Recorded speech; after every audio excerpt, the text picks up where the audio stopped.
Assalamualaikum warahmatullahi wabarakatuh. Alhamdulillah wa syukurlah la haula wala quwwata illa billah. Asyhadu an la ilaha illallah wahdahu la syarika lah wa asyhadu anna Muhammadan abduhu wa rasuluh. Amma ba'du. Bahasa sahabat yang dirahmati Allah, harusnya kita mensyukuri atas kenikmatan yang kita rasakan selama ini, dan kenikmatan yang belum kita rasakan. Harusnya kita mensyukuri nikmat tersebut adalah pemberian Allah Sang Maha Kuasa, dan sholat beserta salam kita lakukan kepada junjungan Allah, yaitu Nabi besar Muhammad SAW, dan para sahabat, para keluarga, para Ustaz, para wali Allah yang kita jalani pengajiannya, pemberian wahyu atau ilmu yang disampaikan. Kita selalu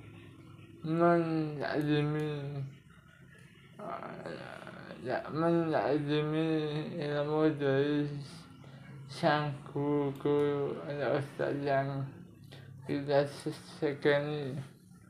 Kita juga memohon agar mendapatkan syafaatnya di dunia akhirat nanti. Masyaallah muslimin, bahasa sahabat yang dimuliakan oleh Allah. Sholat dan sholat. Wahai orang-orang yang beriman, mintalah pertolongan kepada Allah dengan sabar dan sholat. Surat Al-Baqarah surat kedua dari Al-Quran ayat ke-153. Jika Anda diliputi ketakutan, dihimpit kesedihan, dan dicekik kerisauan, maka segera bangkit untuk melakukan sholat. Niscaya jiwa Anda akan kembali tentram dan tenang. Sesungguhnya sholat itu atas izin Allah sangatlah cukup untuk hanya sekedar menyenangkan kesedihan dan kerisauan hati saya maupun bahasa cerebral suatu fabel. Setiap kali diunjung kegelisahan, Rasulullah SAW selalu meminta kepada Bilal ibnu Rabah, tenangkanlah kami dengan sholat, wahai Bilal. Al-Hadis.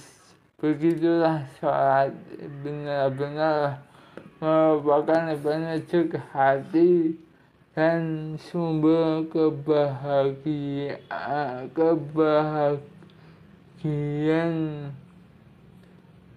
bagi Rasulullah SAW.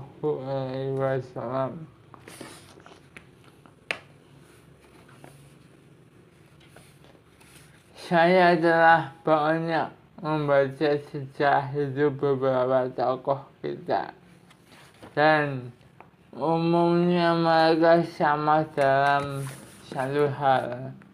Saat dihimpit banyak persoalan sulit dan menghadapi banyak cobaan. Bahasa cerebral suatu difabel. Mereka meminta pertolongan kepada Allah dengan sholat yang khusyuk. Begitulah mereka mencari jalan keluar, sehingga kekuatan, semangat, dan tekad hidup mereka pun pulih kembali. Sholat khauf diperintahkan untuk dikerjakan pada saat-saat genting, yakni ketika nyawa terancam oleh hunusnya pedang lawan yang dapat menyebabkan kekalahan. Ini merupakan isyarat bahwa sebaik-baik penenang jiwa dan penenang hati adalah sholat yang khusyuk.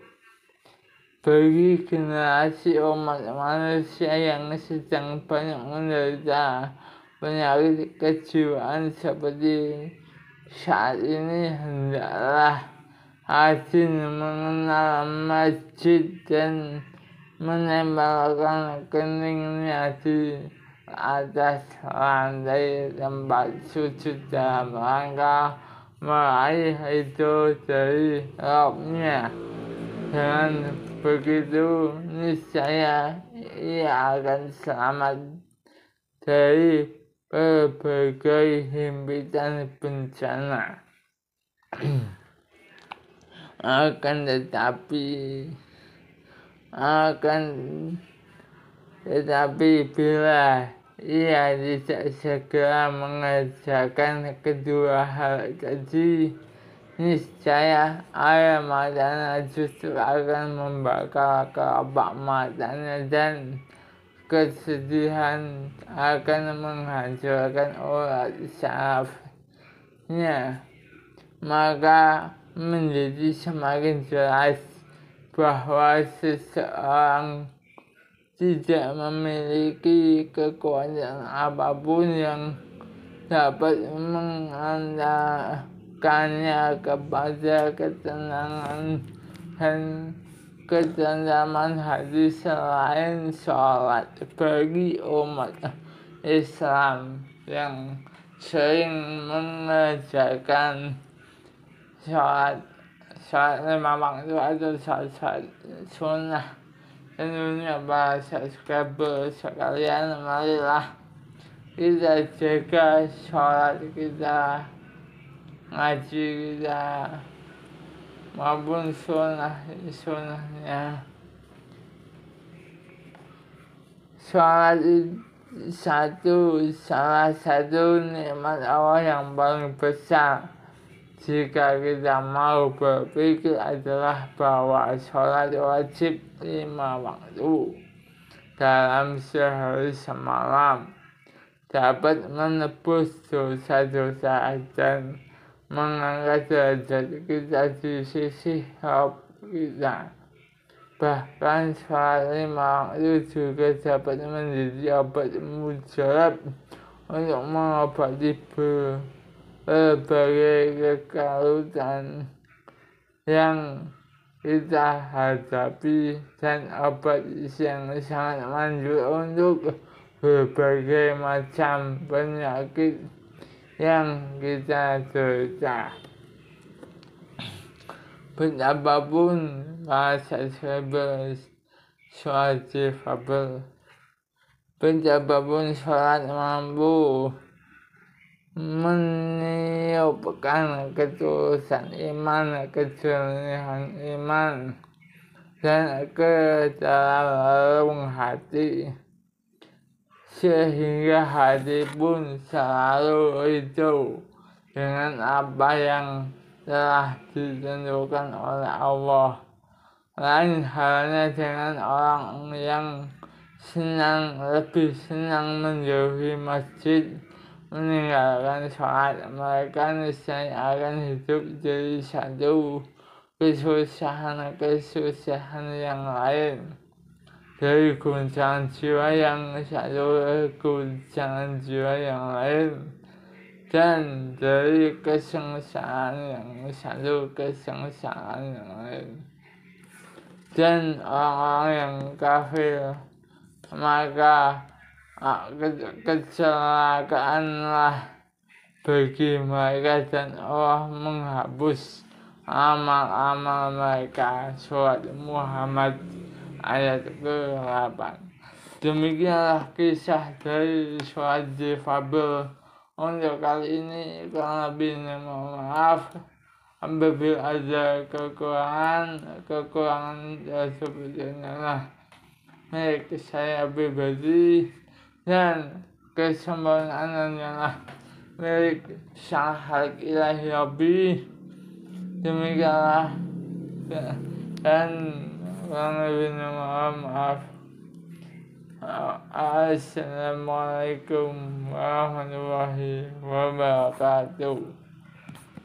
Tetap dukung channel Suara Difabel, like, comment, subscribe, dan nyalakan notifikasinya.